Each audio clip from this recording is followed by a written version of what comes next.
मुसलमानों की ये हालत क्यों है? हालत क्यों है? इसलिए कि जैसी अवाम वैसा इमाम, जैसा खुद वैसा ही इमाम मान लिया। और मुसलमानों को एक अजीब जहरीली घोट पिला दी है, शुगर कोटेड परत चढ़ाकर। अल्लाह जो फरिश्तों को कब्र में भेजेगा तो फरिश्ते 3 सवाल करेंगे। तवज्जो, हाय हाय हाय, 3 सवाल करेंगे। क्या?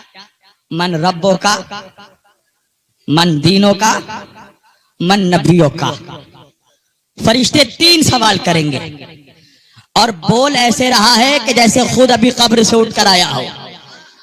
अच्छा, ये मुल्ला भी अजीब मनहूस है, ये 3 से आगे ही नहीं बढ़ना चाहता है। जबकि जो पहुंच गए उनको मेरा सलाम हो, उनको मेरा सलाम हो। तवज्जो, जो पहुंच गए उनको मेरा सलाम हो। हाँ, जो पहुंच गए उनको मेरा सलाम हो। अच्छा देखो, अभी कोविड का जमाना चल रहा है ना, पहला वेव जा चुका है, दूसरा वेव आ चुका है, तीसरा वेव आने वाला है। बुकनाला वालों, जब तक ये 3 मनहूस नहीं जाएंगे कोरोना खत्म नहीं होगा। जो पहुंच गए उनको मेरा सलाम, जो पहुंच गए उनको मेरा सलाम।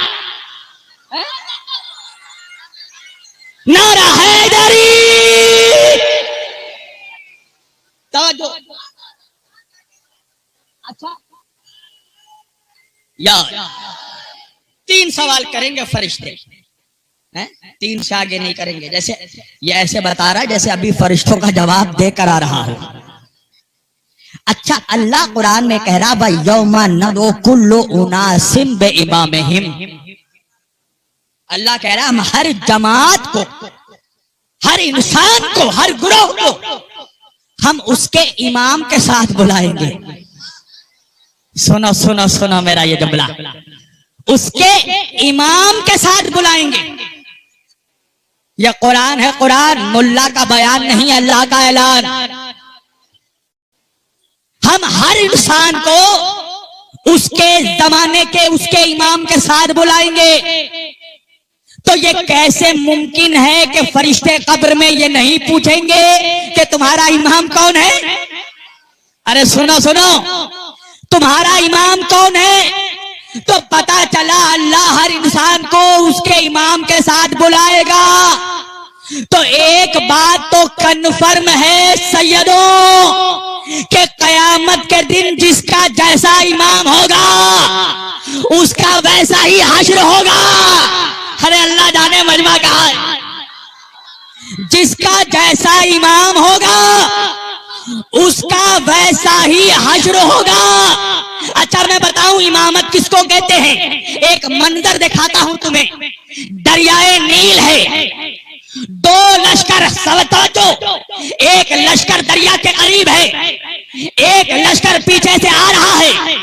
एक लश्कर का इमाम है मूसा, एक लश्कर का इमाम है फिरौन। अल्लाह जाने मजमा कहा है। भाई हुआ क्या? दरिया में 12 रास्ते बने, मूसा के लश्कर के सब बच गए, फिरौन के लश्कर के सब डूब गए। तो पता चला कि जब इमाम डूबेगा तो गुलाम भी डूबेंगे, जब इमाम पार होगा तो गुलाम भी पार होंगे। अरे नहीं पहुंचा मेरा मजमा, नहीं पहुंचा मेरा मजमा। अच्छा ये बताओ मूसा के लश्कर के इमाम मूसा हैं, तो मूसा के लश्कर का इमाम अच्छा है, मगर क्या मूसा के लश्कर में सब अच्छे हैं? नहीं। अगर सब अच्छे होते तो बाद में सामरी का बछड़ा किसने बनाया? समझो, फिरौन के लश्कर का इमाम बुरा है तो क्या लश्कर में सब बुरे हैं? क्या नहीं मुमकिन है कुछ अच्छे भी हो? तो कुछ अच्छों का इमाम बुरा, कुछ लश्कर में अच्छों के बीच में कुछ बुरे भी हैं, मगर इमाम अच्छा है तो सब के सब निजात पा गए। अब सवाल ये पैदा होता है कि पानी को पता कैसे चला कि मूसा वाले कौन, फिरौन वाले कौन? का अल्लाह ने पानी को हुक्म दिया कि फिरौन वालों को छोड़ना नहीं, मूसा वाले को झेलना नहीं। इसी तरह जब कयामत का दिन आएगा, अल्लाह जहन्नम की आग को कहेगा यजीद वालों को छोड़ना नहीं, हुसैन वालों को झेलना।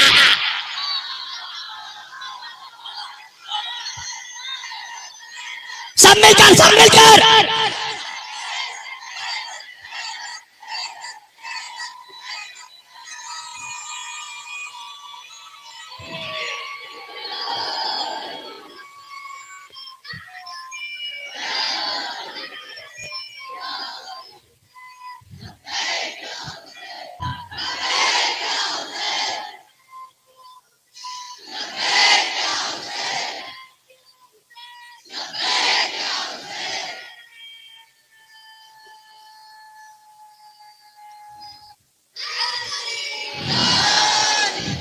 देखो नौजवानों, अली का जिक्र ना थक करके सुनना चाहिए, ना शक करके सुनना चाहिए। तवज्जो, बस एक जुमला समेट रहा हूं मैं तकरीर। हम हुस्ने जन रखने वाले लोग, हम बड़े नर्म मिजाज होते हैं, मोमिन का दिल बड़ा नर्म होता है। चलो हम ये मानते हैं कि एक बात समझ में आ गई ना, जिसके इमाम का जो अंजाम होगा उसके गुलाम का वो अंजाम होगा। तो चलो हम मानते हैं कि दुनिया वालों ने जिनको इमाम बनाया वो जन्नती हैं, चलो मान लेते हैं वो जन्नती हैं। या तो हो सकता है कोई अपने इमाम को कहीं ना कहीं से साबित कर दे कि भाई हमारे इमाम भी जन्नती हैं। मगर सवाल ये पैदा होता है कि कयामत के दिन सिर्फ इमाम का जन्नती होना काफी नहीं है। बहुत दूर तक जवाब दे रहा हूं, रोज़े महशर सिर्फ इमाम का जन्नती होना काफी नहीं है, बल्कि इमाम के पास इतना इख्तियार भी होना चाहिए कि वो अपने सारे गुलामों को लेकर जन्नत चला जाए। अरे यही वजह है मौलवियों कि हमने जन्नतियों को इमाम नहीं माना, हमने उनको इमाम माना जो जन्नत के सरदार है। अल्लाहु अकबर। एक बुलंद आवाज से सलावत पढ़े सब मिलकर मोहम्मद व आले मोहम्मद पर।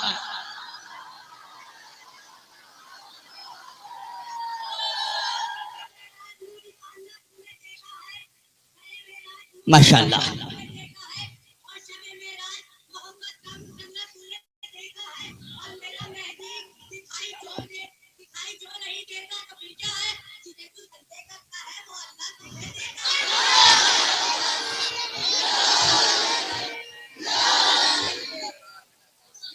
सलामत रहो।